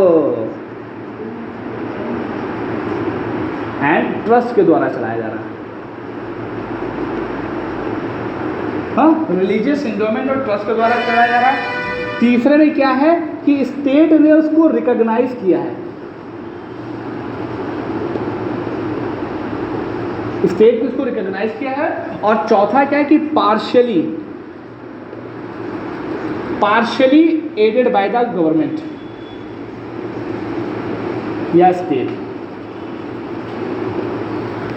अब इसको जल्दी से देख लो, बातें खत्म, पैसा हजम। देखो, एक ऐसा इंस्टीट्यूशन, पढ़ाई का ऐसा इंस्टीट्यूशन जो कि पूरे तरीके से सरकार की मदद पे चल रहा है, तो वहाँ पर किसी भी तरह की रिलीजियस इंस्ट्रक्शन नहीं दिए जा सकते। It means no religious instruction, है ना। दूसरा है कि एक ऐसा इंस्टीट्यूशन है जो किसी रिलीजियस एंडोमेंट और ट्रस्ट के द्वारा चलाया जा रहा है। मतलब जैसे कोई मंदिर था, मंदिर पे बहुत सारा चंदा आता था, तो वहाँ के ट्रस्ट ने क्या कहा कि अब हम चाहते हैं कि स्कूल भी खोल दें। तो वो पर्टिकुलर किसी धर्म के एंडोमेंट या ट्रस्ट के द्वारा खोला गया स्कूल है, तो वहाँ पर आप रिलीजियस इंस्ट्रक्शन दे सकते हो। दूसरी बात है, वहाँ पर रिलीजियस इंस्ट्रक्शन दिए जा सकते हैं। तीसरी क्या है कि स्टेट रिकॉग्नाइज, जैसे कोई एक इंस्टीट्यूशन खुला और जैसे CBSE होती है, all Indian council of technical education, AICTE, हमने रिकॉग्नाइज कर दिया, ठीक है। तो ऐसी इंस्टीट्यूशन, और जो चौथी वाली कि जहाँ पर स्टेट के द्वारा थोड़ा बहुत पैसा दिया जाता है, ये जो तीसरी और चौथी वाली है, यहाँ पर वॉलेंट्री बेसिस पर रिलीजियस इंस्ट्रक्शन दिए जा सकते हैं या देने से रोका जा सकता है। देखो, शुरुआत से देखो, क्लियर हो जाएगा। एक ऐसा इंस्टीट्यूशन है जहाँ पर फुल तरीके से सरकार ही पैसा मिलता है, जिसको हम लोग सरकारी स्कूल कहते हैं। वहाँ पर किसी भी तरह की रिलीजियस इंस्ट्रक्शन नहीं दिए जाएंगे, पहली बात। दूसरी चीज़, हो सकता है कोई मंदिर का ट्रस्ट हो, उसके बाद पैसा बहुत आया तो उसने सोचा ला हम स्कूल खोल दें, तो मंदिर है, मंदिर किसका है, हो सकता है हिंदुओं का हो, तो वो हिंदू रिलीजन को प्रमोट करने के लिए वहाँ पर हिंदू रिलीजन से रिलेटेड कुछ ना कुछ चीज़ें कर सकते हैं, है ना, तो वहाँ पर वो लागू, वहाँ पर अलाउड है। जैसे मैं कहाँ से पढ़ा हूँ, सरस्वती विद्या मंदिर स्कूल से पढ़ा हूँ, RSS वालों का कॉलेज है, तो RSS क्या है, एक तरीके की ऑर्गेनाइजेशन है, तो उसका स्कूल खुला हुआ है, तो वहाँ पर मुस्लिम नहीं पढ़ते, वहाँ पर रिलीजियस इंस्ट्रक्शन नहीं दिए जाते, तो वहाँ पर दिए जा रहे थे। अभी यहाँ पे एक बात बताऊँगा, लेकिन किसी को कभी भी रिलीजियस इंस्ट्रक्शन फॉलो करने के लिए कंपेल नहीं किया जाएगा। मैं हूँ, मुझे आज तक 2 साल मैंने वहाँ पढ़ाई की, कभी किसी ने नहीं बोला कि आपको जो ओम वाला श्राद्ध होता है वो आप करो, कभी नहीं। आप कर सकते हो, लेकिन आपको कंपेल नहीं किया जाएगा कि आप आके मुस्लिम हो तो आके वहाँ पे करो, क्रिश्चियन हो तो जाके ये सब चीज़ें करो, नहीं किया जाएगा। तीसरा क्या है, स्टेट रिकॉग्नाइज, कोई स्कूल है नॉर्मल सा प्राइवेट एंटिटी चला रही है और उसको सरकार के द्वारा मान्यता मिल गई है, स्टेट के द्वारा। CBSE क्या है, स्टेट की डेफिनेशन में आएगा, central board of secondary education, state की डेफिनेशन में आएगा आर्टिकल 12 में। CBSE स्टेट की डेफिनेशन में आएगा, एकदम आएगा मेरे बच्चे, सरकार का ही तो, दिल्ली से एफिलिएटेड वाला है, तो वो आएगा। अगर कोई एक ऐसा इंस्टीट्यूशन है जो कि किसी स्टेट के द्वारा रिकॉग्नाइज है, जस्ट लाइक CBSE, जैसे बहुत से स्कूल है, जैसे अभी हम GD गोयनका पढ़ाने जाते हैं, तो GD गोयनका स्कूल जो है वो प्राइवेट का है, लेकिन किससे एफिलिएटेड है, CBSE से, तो वहाँ पर रिलीजियस इंस्ट्रक्शन दिए जाएंगे या नहीं दिए जाएंगे, हो सकता है दिए जाएँ। ये कब किया जाएगा कि जब वहाँ के जो बच्चे हैं वो रिलीजियस इंस्ट्रक्शन पाना चाहते हों, और अगर कोई माइनर बच्चा है तो उसके पेरेंट्स उसको पढ़ने के लिए बोलें कि आप यहाँ पे दो। मान लो कि GD गोयनका स्कूल है, वहाँ पर सब हिंदू हैं, और सब हिंदुओं के बच्चों में हुआ कि यार हम लोग अपनी मॉर्निंग की शुरुआत एक ओम वाले भजन के साथ करना चाहते हैं, लेकिन उसमें से कुछ बच्चे जो हैं वो छोटे छोटे से 18 साल से कम, 14 साल से कम के, तो जो अडल्ट बच्चे हैं उनको तो उन्होंने बोला कि सर हम चाहते हैं कि सब हिंदू हैं और यहाँ पर हम चाहते हैं कि यहाँ पर भजन से इसकी शुरुआत हो सकती है, लेकिन यहाँ पर अडल्ट ने अपनी परमिशन तो दे दी, लेकिन जो आपके जो नॉन अडल्ट हैं, जो माइनर बच्चे हैं, उनको परमिशन कौन देगा, उनके पेरेंट्स आके देंगे। इसी तरीके से मान लो कि कोई स्कूल है जो कि वहाँ पर रिलीजियस इंस्ट्रक्शन दिए जाते हैं और कोई पेरेंट्स आते कहते हैं हम अपने बच्चों को रिलीजियस इंस्ट्रक्शन नहीं दिलवाना चाहते, तो ये भी वॉलेंट्री है, आप चाहो तो दिलवाओ, चाहो तो ना दिलवाओ, it totally based upon the voluntary. Same process यहाँ पर भी लगता है गवर्नमेंट एडेड स्कूल भी, ये वॉलेंट्री बेसिस पे, मन होता दिलवाएंगे, मन होगा तो नहीं दिलवाएंगे, लेकिन कभी भी किसी को कंपेल नहीं किया जाएगा कि तुम आके बैठो। हाँ हाँ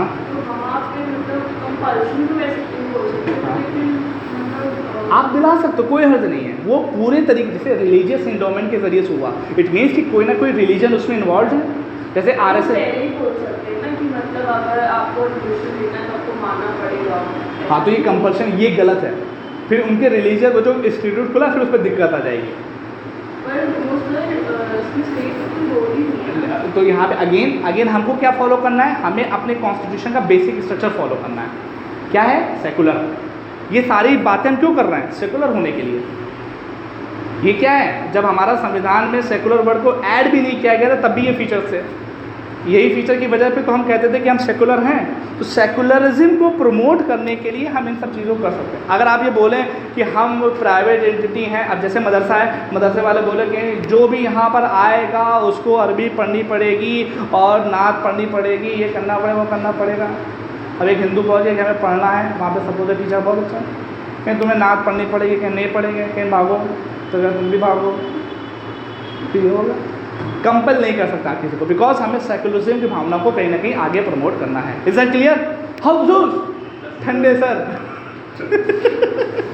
ठीक है, तो आज के लिए इतने रखते हैं, बाकी ध्यान रखना और भी चीज़ें पढ़ना, बिटवीन द लाइन थोड़ा बहुत देखना है, बहुत बकबक होगी आज तो बहुत रिकॉर्ड है। हाँ